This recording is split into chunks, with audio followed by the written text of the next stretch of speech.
The bottom line in business. Voice America Business. Welcome to CIO Talk Radio with your host, Sanjo Gall. All comments, views, and opinions expressed on this show are strictly those of the host, guests, and callers. Here's Sanjo Gall. Good morning and welcome to CIO Talk Radio. To learn more about the show, please visit www.ciotalkradio.com. This show is brought to you by Promethean, the global leader in managed EDI services. Today's topic is Trust IT Vendors at Your Peril. Our guests for today's show are Mark Katz, VP of Global IT and Chief Information Officer with the Celtic Corporation. Good morning, Mark. Good morning, Sanju. How are you? Very good. Good afternoon to you, though, since you're in Europe. Absolutely. I'm calling from London. Beautiful. Now, we also have Dr. Janice Gogan, Professor for Information and Process Management with Bentley College, Waltham, Massachusetts. Good morning, Janice. Good morning. Thank you for having me. Thank you. So how are you doing? I'm doing great. I'm here in Boston and rooting for my Red Sox. All right, great. So the topic here, this is something which most people deal with, but not that many people talk about. However, we are going to take this as a challenge and discuss this and what is going wrong. Why are we not able to get our vendors to, work with us in a trusted manner? Or that's what the perception could be. Now, first question. When we ever try to pick up any new technology, we also are working in a rushed fashion or an ad hoc fashion. It has usually the due diligence process has not been seen very methodical. What are the risks that we are running, and why in the first place do we have to rush at the last moment when we know this is coming? Mark. Well, I would suggest that you don't rush. I think that is a huge mistake. An old boss of mine once said, sometimes you have to go slow to go fast. A few examples. If you rush and your requirements are unclear, you're probably going to have an incomplete feature set, which means you'll have to add on potentially to the product to meet your expectations. That's going to cost more to complete the job. If you don't have a business case, then you're not going to be able to demonstrate to your management team a proven ROI. And in that case, CIO will mean career is over. If you do limited testing, you're not going to find bugs. Every software has bugs, clear bugs. And if you don't do any testing, you'll find that your users are going to be surprised, and the product won't scale, or it'll require some technical component that you're surprised about and won't fit into your environment, or it'll have a security hole, and that is perhaps the most scary. We're doing a lot of products that are coming out right now are cloud-based products, and if there's a hole as their pipeline between the vendor and your internal network, and there's a security hole, woe be to you if your corporate data ends up getting hacked. And finally, if you go fast and you don't take all the stakeholders who are going to use this product as part of the evaluation, not every single person, but at least representative stakeholders, then you risk rejection of the business unit. And everything you've done up to that point to rush will be for naught. Boy, I couldn't agree with that more. That's just a terrific introduction, and I've got a great example to go along with that, Mark. A few years ago, they were opening a brand new stadium for soccer matches in Portugal, and the people that were running the restaurant operations, which would deal with about 2,000 people at any given moment during a soccer match, thought that it would be a great idea to invest in a new payment system that would involve wireless technologies that they had never worked with, as well as several other aspects of technologies that they had never worked with. And they chose the vendor who had the slickest brochures and I think it was the lowest priced vendor, and the implementation was an absolute disaster. They were running late in opening the stadium, so they didn't do the proper testing.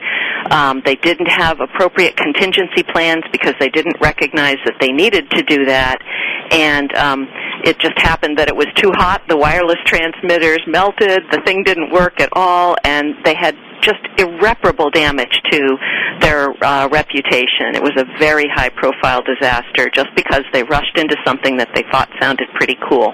Yeah, I think it's a great example, and certainly what happened with Terminal 5 here by British Airways and the disaster that had, that was really not going through a long enough testing process, but it's still part of technology adoption.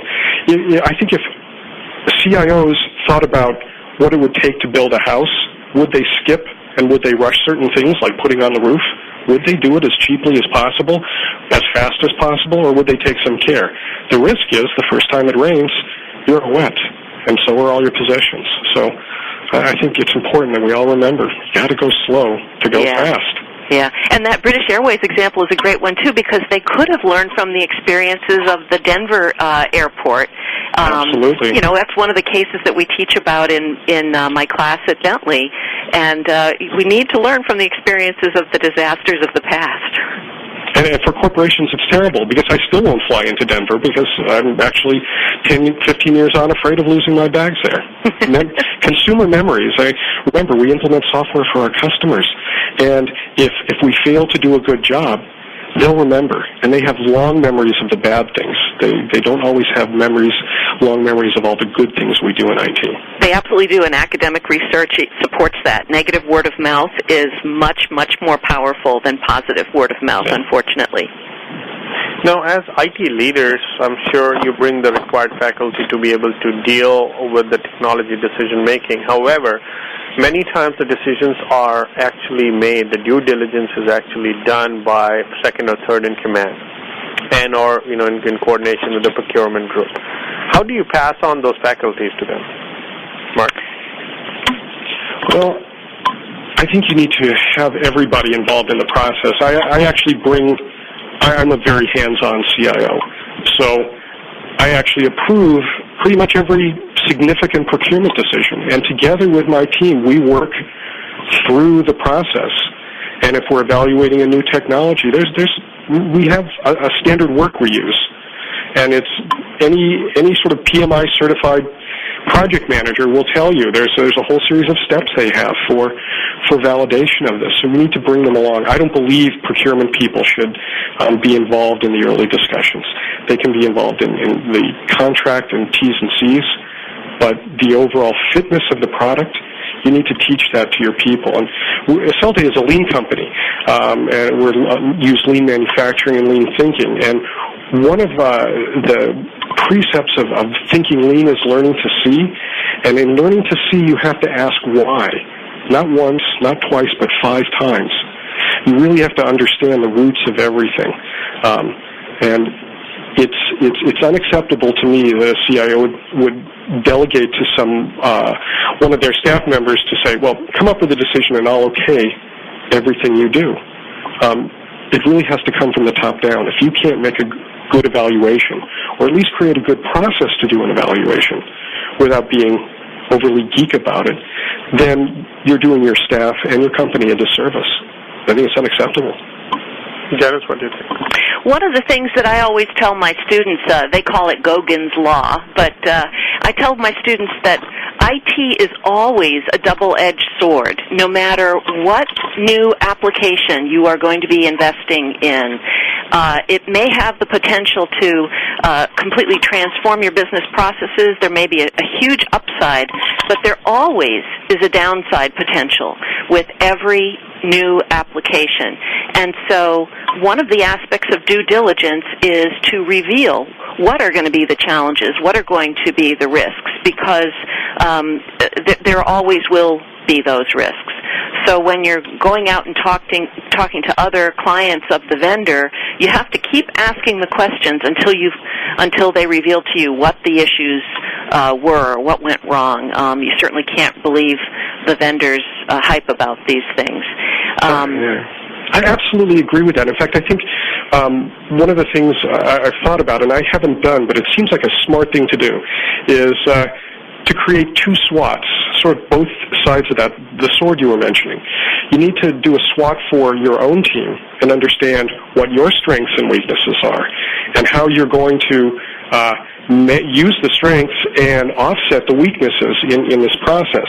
And similarly, do the same thing with the vendor. And I think we'll have some sort of n-dimensional matrix there, and we may need some data mining tools to sort it all out. But essentially what you should come out with are the questions that you should realize that you don't know, and therefore get some help in asking those questions, but also what the vendor may or may not know, and what you need to prove to yourself and to your company about the strength of the product and that vendor to support the product you're thinking about purchasing. That's great. Yeah, we have a project management risk methodology that we work with that identifies, different aspects of a company's strengths and weaknesses as far as technology. So when you're looking at a project, you treat a large project differently than a small project. You teach a project in which you're using new technologies different from a project that you've already had some track record with the related technologies. You check to see what's the organizational readiness, both on the part of the vendor and on your company's part. And so I think I'm saying the same thing as you. It's essentially a kind of a SWOT analysis, but it's geared to project risks, and different risks give rise to different control factors that you want to put in place. So sometime back we did a show which is, can a CIO have a 2-week vacation? All right, and that was basically on the premise that CIOs are the ones who eventually end up holding the bag or taking on such technical decisions. And Mark, in your case, you're a very hands-on CIO.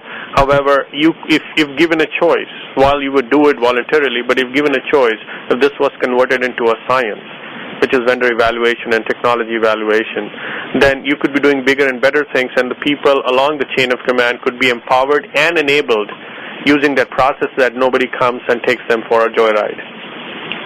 I absolutely agree, and I think I'm hoping, and maybe one of my staff will call in and comment whether I actually do this or not, but I'm hoping that I have a fairly young set of direct reports, but I bring them along for the ride, and I let them watch what I'm doing so that they can repeat the process. And there's a process called plan, do, check, and act.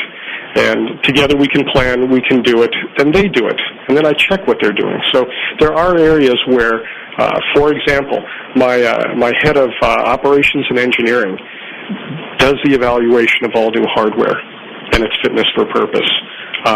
I don't tell him what to do, but we go over the results together, and I ask questions.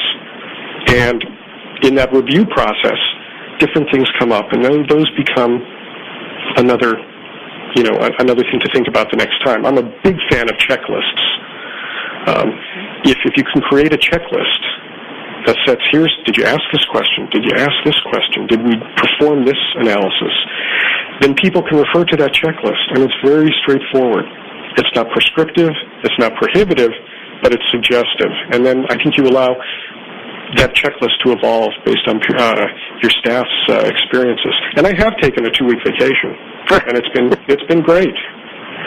All right, great. Let's take a quick break, listeners. We'll be right back after these messages and talk about the noise that we see in the environment here, where a lot of different technologies are being pitched to the enterprises, and they are providing the best and the glossiest of brochures, as Janice mentioned earlier, and that could take people in the wrong direction. So how do you find diamonds in the rough from such a heap of various technologies that may be existing out there and which are being pitched to you? Please stay tuned. We'll be right back.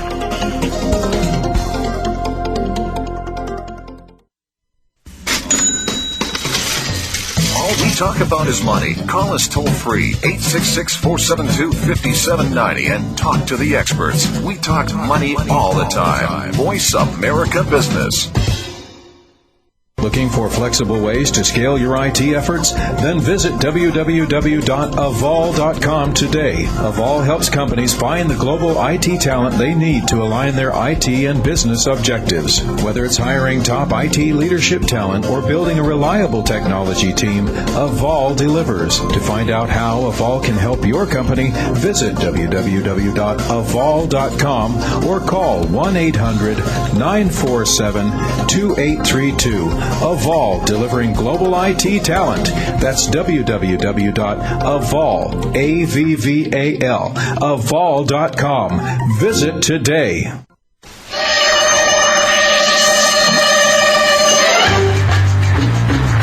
Good morning, Mr. Phelps. The company I'm going to tell you about is the global leader in managed EDI services. Your mission, should you decide to accept it, is to find out all you can about Promethean software services. The word within the intelligence community is that many of our competitors have chosen Promethean's managed EDI services. I would suggest you start your investigation by clicking on the Promethean link within the CIO Talk Radio website. This tape, Mr. Phelps, will self-destruct in 5 seconds, along with your job, if you don't provide a compelling reason as to why we haven't implemented Promethean's managed EDI solution. Please sign on to www.prometheanssi.com or call us directly at 866-311-0580.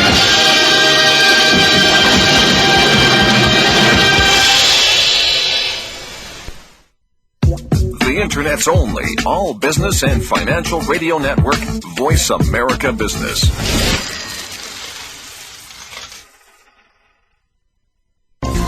You are listening to CIO Talk Radio. To learn more about the show, please visit www.ciotalkradio.com. If you have a question or comment, call toll-free 1-866-472-5790. Now back to the show. Here's Sanjog Gall. Welcome back. So we are talking about the noise that we see out there in terms of the different technologies that are pitched to us every day with the glossiest of the marketing material that you receive. How do you find diamonds in the rough, Janice? So I think in order to understand whether a new technology is a diamond in the rough, you have to understand your own company very well. So if you have an effective IT planning process, then you're going to have a better idea of what are the business processes that need some new technologies so that they can be effectively redesigned. So that's number one. And number two is that when you're looking at brand new technologies, you should be thinking about doing pilot testing. And in the research that I've done across government agencies and businesses, I find that way too many organizations treat pilot testing very casually, and they really should treat it as a real project. You should have some goals, you should measure against them, and you should take a look at not only the technical aspects of the new application that you're trying to work with, but also how does it fit with your existing business processes, what are the likely cost benefits, what would you need to change in order to really make this new technology work. And unless you've done your homework there, then you're not going to be able to even ask the right questions of the vendors that you're trying to cooperate with. So you're saying that we should internally evaluate what we need, and then we go out with a filter outside to sift out the noise? It's very much both a top-down and a bottom-up process. So you have your planning that says these are the holes that we think we need to fill in our IT architecture, and at the same time you are thinking about, all right, what are some new technologies that give rise to new possibilities that we haven't considered? But you have to be doing both of those things, both the top-down IT planning and the bottom-up responding to new technology opportunities. Otherwise, I mean, somebody could come along and say, well, we should be using mashups, or we should be doing cloud computing. What are we doing with Web 2.0? And you have no way of really recognizing what those opportunities are if you haven't been thinking carefully about what your IT architecture looks like today and where you're hoping to go tomorrow. Mark? Yeah, it's interesting because I think a great deal of this depends, one, on the culture of the corporation. Some corporations are fast movers. Some people would want to let other people take that first step. I know at Acelte, we tend to be version, maybe 1.5. We are certainly not beta. We don't have a beta culture, nor not in business process, and not in our technology. When we talk about applications, if you have a functional gap, as Janice mentioned, there are probably many technologies that you could look at, or you could think about building bespoke to fill that gap. Where you have a brand new technology, it's a completely different question, I think. I think back when I was at Apple and I saw this thing called NCSA Mosaic. And I thought, what's this thing for? And I couldn't get, and I was in IT, and I was working at one of the most brilliant companies in the world, and I couldn't get my head around it. And you know what? I don't think most companies got their head around it until 3 years after I saw it. And so it's not necessary to be an early adopter of technology unless that technology is providing some business functionality that you can't do without and fits the hole in that pegboard that you have open. Yeah, a lot of the problem is that when we're looking at a new technology, we have no idea whether that's going to become a killer application. So, before browsers, there were PCs plus spreadsheets. That was another, killer application years ago. And yet there's many applications out there that are pretty interesting, but not necessarily killer applications. For example, look at how many companies were saying, "Oh, we have to jump on the Second Life bandwagon," a year or so ago, and Second Life hasn't proven to be really all that important an environment for the vast majority of companies that are out there, and so I think it's helpful to have, if you're a big enough company, it's helpful to have sort of an internal R&D group that gets to take a look at these new technologies and is scanning the technology horizon. But that's very different from saying that you're going to commit to those technologies. You still have to take a hard and cold look at it after you've had a chance to experiment with it for a little while. The biggest mistake is jumping too soon. I agree, and I think from a functional point of view, at Acelte, we have some things we do that we know no one else knows how to do. We have some very bright people in our supply chain, and with them we've built some things that are truly unique and are very competitive. To implement those, we could have used a variety of technologies, and we chose some very simple ones. So from a functional point of view, I doubt there's going to be a technology solution that wouldn't have filled a gap that couldn't have been filled by some other technology. I think you need to look at filling those gaps at a functional level and then ask yourself, what's the best way of accomplishing this particular feature set? And very often what vendors will talk about is a new technology, and it's not really. It may be some new functions, and you need to be careful about both sides of that stack. Mm-hmm. Now, all the decision-making that we do, finally, when we are going to choose one against the other, and specifically when they are more comparable products or services or solutions, then it turns out to be an emotional decision based on how comfortable do you feel about a given vendor. Now, this is the area which turns gray, and that's where most of the bad decisions could be made, and that is just your bad luck maybe, that you ended up picking up a vendor who later on does not stay afloat or goes out of business or does something wrong with you. So how do we prevent or at least minimize risk in that area? Janet? I think one of the key issues that would give me confidence in a vendor is if they will be honest with me about what their weaknesses are. So, for example, in a couple of weeks with my students, I'll be teaching this case about when Harley-Davidson was putting together their supply chain initiative. They were looking at two different vendors. One vendor acknowledged that they were weak on some of the technologies that related to web enablement, but they were very strong on issues related to implementing changes in organizations. So the soft side. This was a solutions vendor rather than just a specific applications vendor. And the other vendor had very strong technical expertise across every aspect, but they were weak on the organizational change side. Now, the fact is that Harley could have chosen either one of those vendors. If they chose the technologically superior one, then they need to make sure that they beef up the organizational change side. And if they choose the one that's already strong on organizational change, then they need to bring in some other consultants to ensure that the technical side is going to work. But if your vendor isn't honest with you about what they are good at and what they're less good at, you won't know how to make that decision.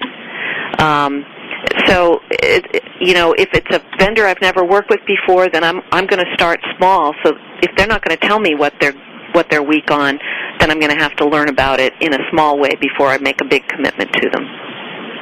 I absolutely agree. I'm a big fan of looking at pedigree, especially with new companies. They may have a brilliant technology, but they may be very thin and very limited and not have demonstrable expertise in other parts of the business that are necessary for a corporation to count on them as a reliable vendor. So with new companies, I tend to look at who's on the board, who's in charge, who's running engineering. Have I heard them before? It's almost like hiring people, especially with new companies. You want to look at their CV. You want to look at what they've produced. You want to see what they've delivered. And that management team, if they have a great track record, I think it, at least from the operational point of view, limits your risk. I wanted to leverage off another point, Sanjog, that you had mentioned about the glossiness and emotionalness. When I was at Levi's, we were doing a very large business process redesign and systems redesign, and our users fell in love with a very early, I won't mention the vendor, a very early sales forecasting and planning program. And the users had to have it, and they'd seen the demo, and the demo looked great, and they were rabid, must have it, must have it. IT, don't stand in our way. And they thought it was exactly what they needed. I mean, even the CRP, the conference room pilot, looked good. But being sort of the dumb guy that I am, I started asking some questions. I said, how many users, what's the database? Oh, the database is B-tree. Huh? And this wasn't in 1990. This was, somewhat clear. Well, it was 1990. B-tree database, 1990. A little worried about that. I said, please tell me that we've had more than 3 users at a time using this. Oh, no, it's just been 2 of us evaluating it. But we love it. So do me a favor. I could be wrong, but could you just try it with 10 users? Just get 10 people to log on in the conference room pilot and see what happens. And, of course, the thing went down in a bunch of flames.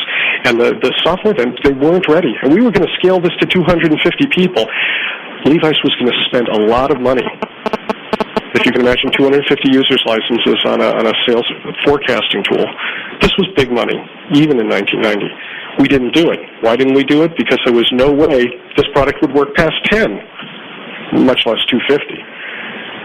So you have to get beyond. You got to ask that, as I said before, ask why. Ask a bunch of dumb questions. I love that. And also you want to know what's the direction that the vendor is intending to go in moving forward. So my school, Bentley College, almost made a very bad decision about some software. I think this was for the development office, which is very specialized software in higher education. And they came just moments close to choosing a vendor that was about to switch to a completely different platform. And we found out about it at the last minute and realized what a bad idea that was. Mm-hmm. Let's take a quick break, listeners. We'll be right back after these messages and look at that if at all a vendor had to tell you truth and nothing else but the truth. What amount of truth or what type of truth would you ignore and what type of truth would you embrace and use that in your actual decision making? Because if I were to tell you that this car is going to rust in 10 years, are you going to still buy the car? Please stay tuned. We'll be right back.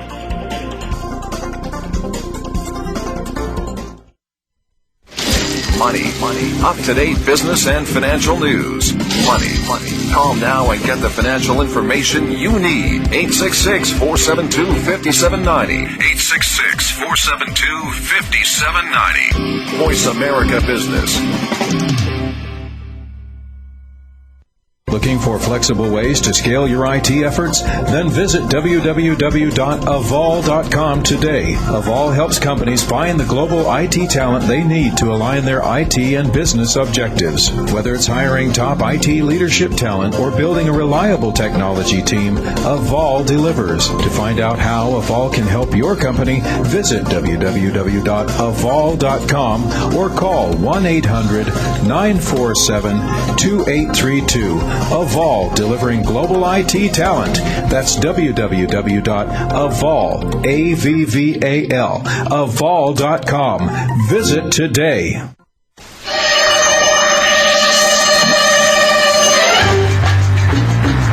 Good morning, Mr. Phelps. The company I'm going to tell you about is the global leader in managed EDI services. Your mission, should you decide to accept it, is to find out all you can about Promethean software services. The word within the intelligence community is that many of our competitors have chosen Promethean's managed EDI services. I would suggest you start your investigation by clicking on the Promethean link within the CIO Talk Radio website. This tape, Mr. Phelps, will self-destruct in 5 seconds, along with your job, if you don't provide a compelling reason as to why we haven't implemented Promethean's managed EDI solution. Please sign on to www.prometheanssi.com or call us directly at 866-311-0580.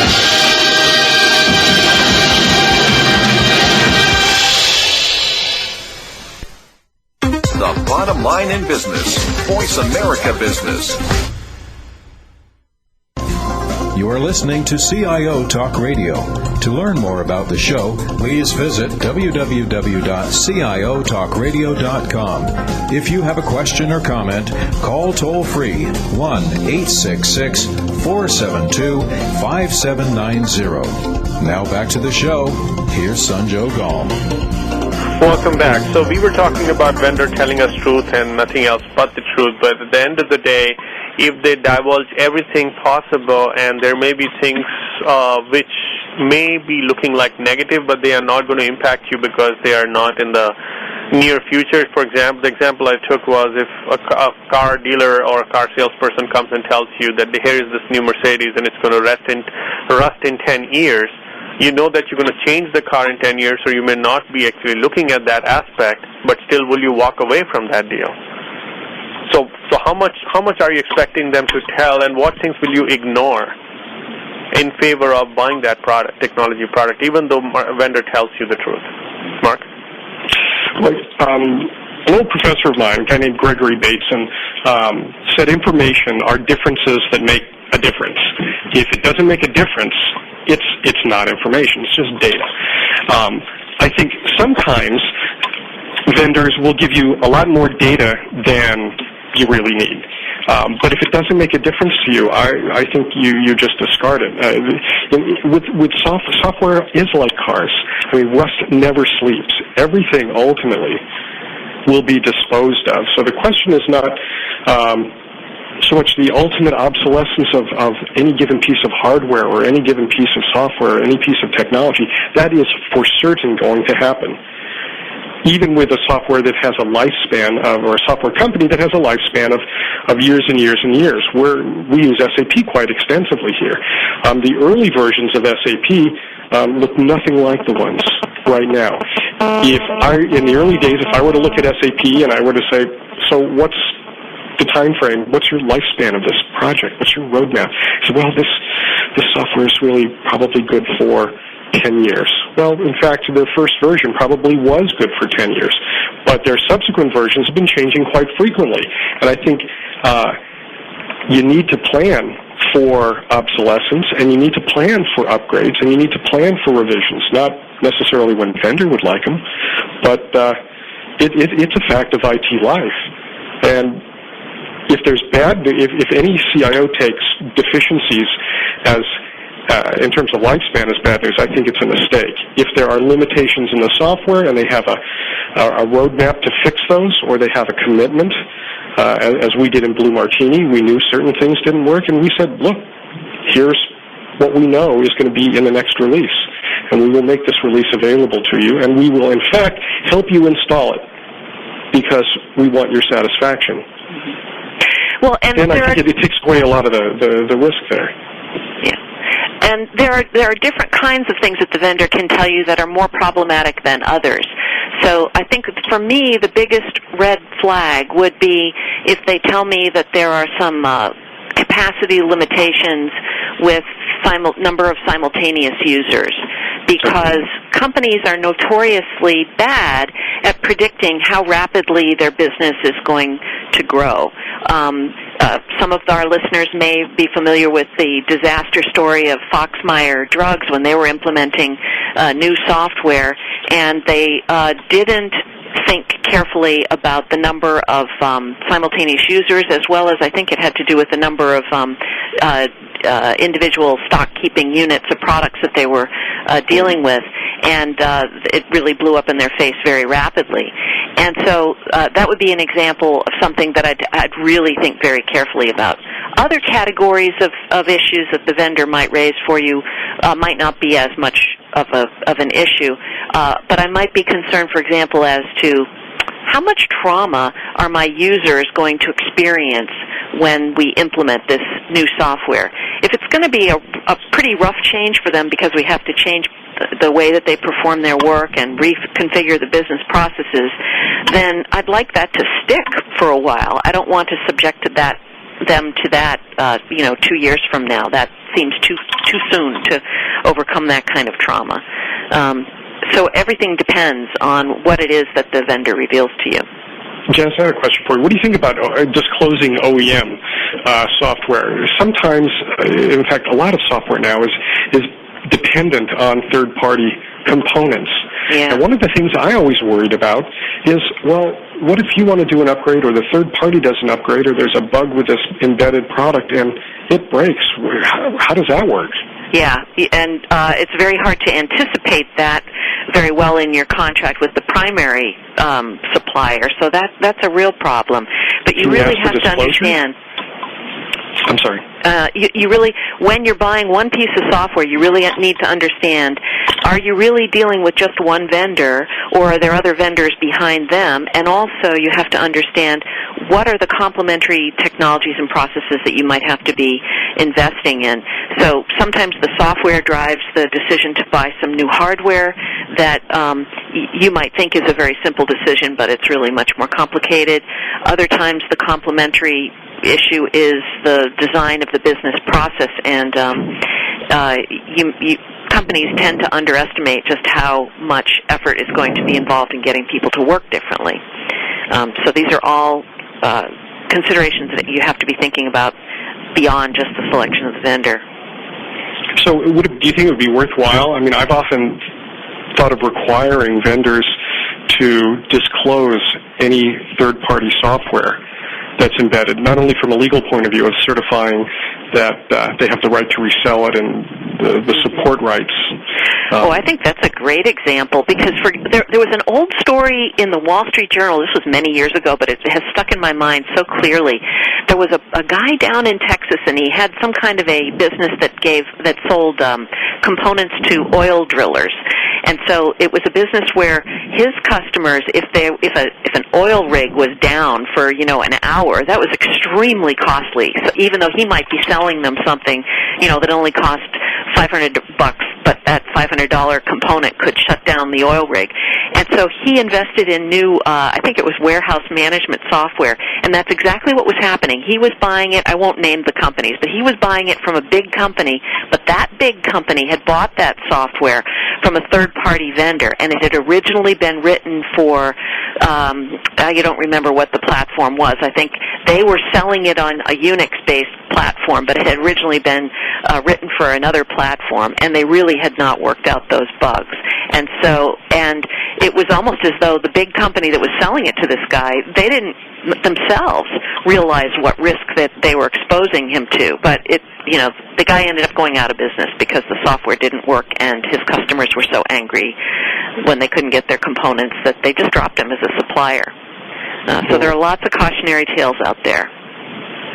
Now, while we have a lot of expectations from the vendors, but any kind of relationship has to be mutual. There should be mutual trust, mutual confidence, etc. What could we be doing as potential buyers that vendors are not as open to follow the type of footsteps that you're asking them to? Mark. Oh, boy. I've been on both sides of this. I think one of the big mistakes is having a discussion about only money, and I'm probably very guilty of that at times. negotiating a price that's so low for strategic software that the vendor is really unwilling to, because they're not making any money from you. I think another mistake people make is blaming people outright instead of working as one team. When I was at Blue Martini, I used to sit down with third-party consultancies who were partners of ours and the customer's IT organization and my team, and said, look, this is one team. Now, if any of us lets the other fail, the project suffers. Therefore, we are mutually interdependent. Our success is a joint success. And perhaps the one thing that I've been guilty of in the past, I will put my hand up, and I think many CIOs are not forming that relationship that is a win-win, that says we're all in this together, because we do need a software or a hardware vendor, a strategic provider, as much as they need us. Absolutely. And, I'm a big fan of benefits-based procurement. So here's an example. A few years ago, the state of California decided that they needed to put together a new kind of data mining system that was going to allow them to pull information from multiple agencies into the agency that collects the taxes. They were basically looking for tax cheats in California. And they happened to hire IBM to help them with this. And the way the contract was structured was that IBM was paid a little at the beginning, and then they weren't paid until the state of California was able to start bringing in these incremental revenues from as a result of identifying people who were cheating on their taxes. And it's tricky to structure it because you have to give the vendor a pretty strong incentive. If they're going to have to risk their own business, then the upside potential for them needs to be pretty big. But I would say that when you're investing in information systems applications that you expect to impact your bottom line, then why not try to treat the vendor as a real investor in that initiative by using this benefits-based procurement. Now, small vendors usually, that's just not attainable for them. They can't afford to put that much of their working capital at risk. But with the larger vendors, I think that's a great way to go. Yeah, I think it may definitely be possible with large vendors, but every public company will have a public software or hardware company will have a revenue recognition problem, speaking from that side of the fence, for those sorts of deals, and that's why they don't like to do them. On the other hand, I think if you were to pay, if you're a mid-sized company, mid-sized vendor, and you pay, you get a great price, but then you structure an upside after the fact that says, look, if your stuff really works, we bought this software so that it would do X, Y, and Z.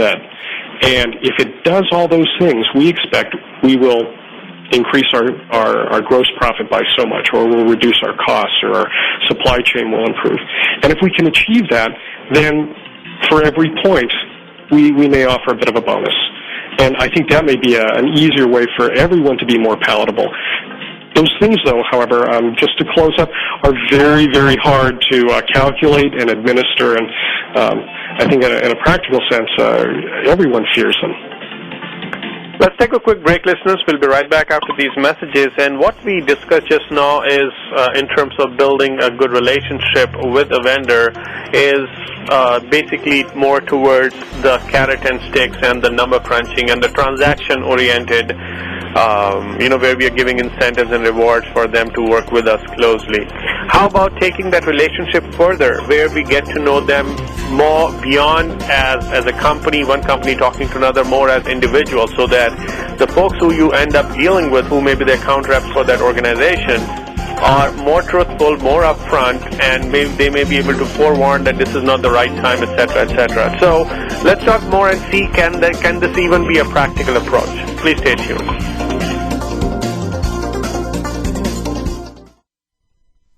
Stocks, bonds, 401ks, investments, refinancing. We can help you. Call now toll-free, 866-472-5790, 866-472-5790. Voice America Business. Looking for flexible ways to scale your IT efforts? Then visit www.avol.com today. Avol helps companies find the global IT talent they need to align their IT and business objectives. Whether it's hiring top IT leadership talent or building a reliable technology team, Avol delivers. To find out how Avol can help your company, visit www.avol.com or call 1-800-947-2832. Avol, delivering global IT talent. That's www.avol, A-V-V-A-L, avol.com. Visit today. Are you still doing EDI in-house? Then put your effort into your business and contact Promethean, the industry's most trusted provider of managed EDI services. Promethean has been providing cost savings and reliable service to Fortune 1000 clients for over 15 years. Our solution is platform independent and enables our clients to reach higher levels of performance. Join Promethean and say goodbye to old technology. For more information, please sign on to www.prometheanssi.com or call us directly at 866-311-0580. The Internet's only all business and financial radio network, Voice America Business.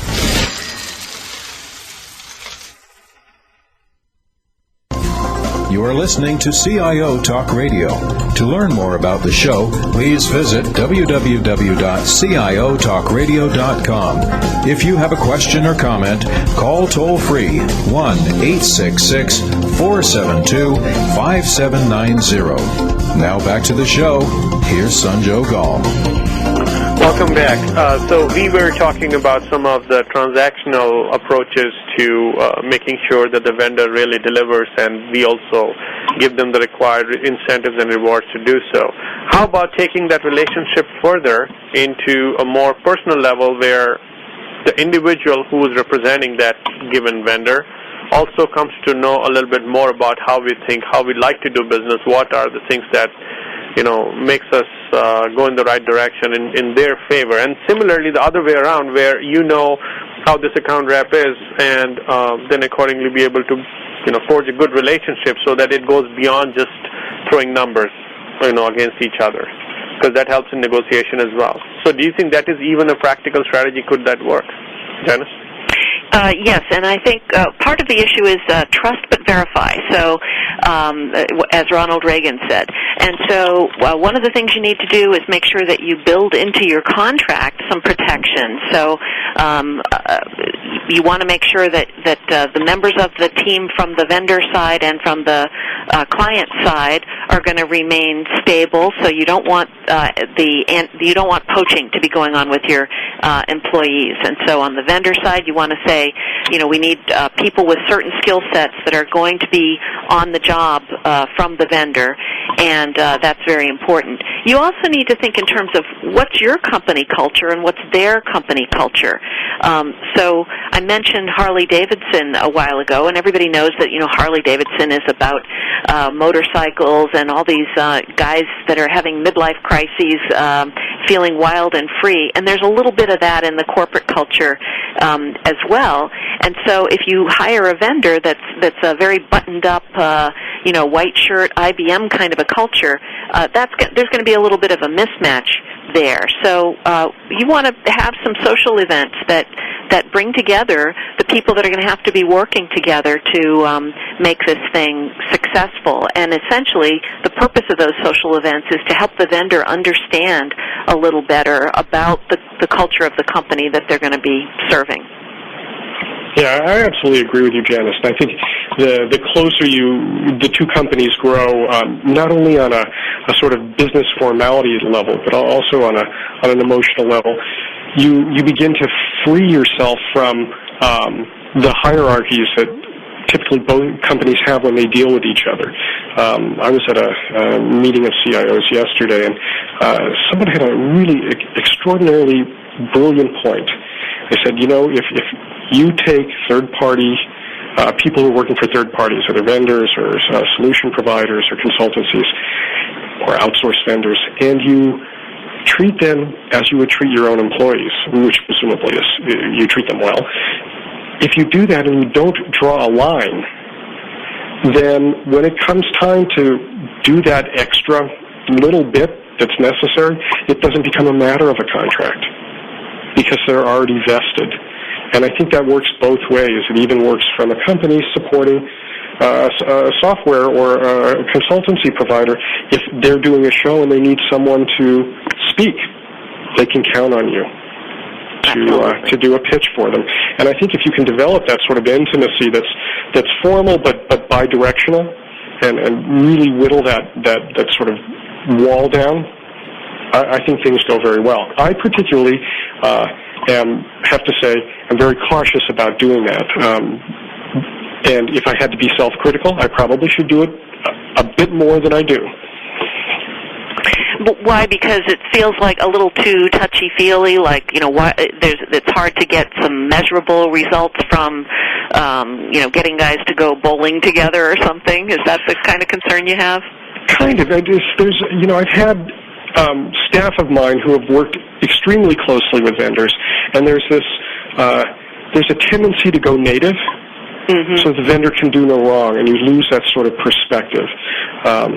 And so I'm not certain where the appropriate line is. You certainly don't want either end of the staff going native to the other side, where they're not being principled and on the side of the company. It would be good. I think all that disappears if you can actually create 100% alignment between a supplier and a company. I find that extremely hard in practical means to do. So I always struggle with where that line is, and it typically is vendor by vendor, actually. Yeah, I think that some of the techniques that we use to teach people how to work across geographic cultures can also be effective in teaching vendors and clients to work with each other.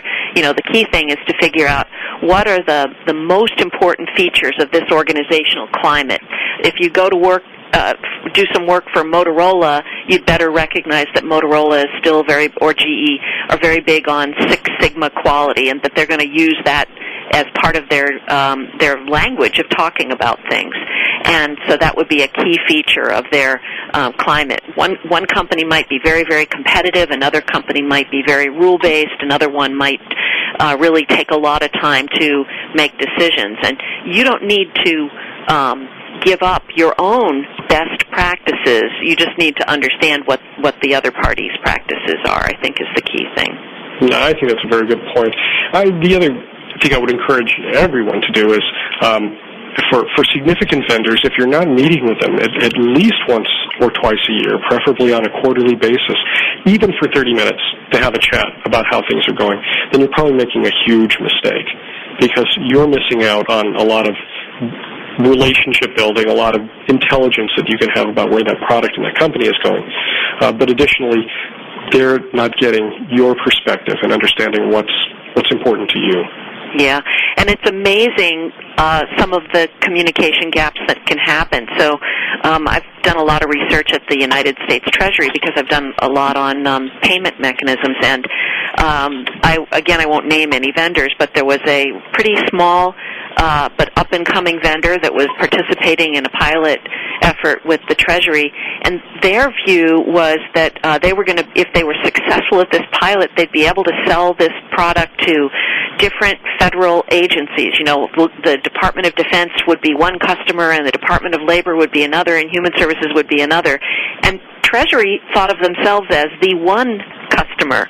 Well, that was a huge gap in their mutual understanding, because the small vendor was thinking in terms of pricing by these different organizations, and Treasury was saying, no, we're the one organization that you'll be selling this to. You have to give us one price that's good for all these things. So it was a huge mismatch. And unless you have those conversations, you can't reveal those hidden assumptions. On behalf of the show and our listeners, I'd like to really thank you, Mark and Janice, for sharing your thoughts about how we can build a trusting relationship with our vendors and actually help each other grow. Oh, you're very welcome, and I just want to put in a good bid for people should come back to school, and they should especially come to Bentley College, where we teach them about these issues of strategic information technology alignment. Sanjog, it was a pleasure. Janice, it was a pleasure speaking with both of you. Great talking with you both. Thank you again. Now, it's only when we are getting ready to embrace a new technology, it seems like it would be in our best interest to have a healthy skepticism, and also that's when we try to get closer to the vendor to get to know them. However, we could do the same thing proactively, build a relationship, and really reap the benefits. Now, we are also going to be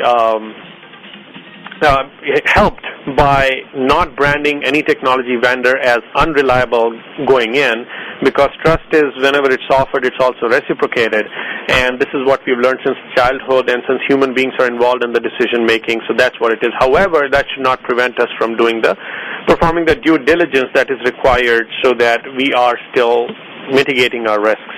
How is your relationship with your technology vendors? Please send us your thoughts to views@ciotalkradio.com. That is views@ciotalkradio.com. Thank you again for listening to CIO Talk Radio, brought to you by Promethean, the global leader in managed EDI services. This is Sanjog Aul, your talk show host. Till next week, take care and God bless.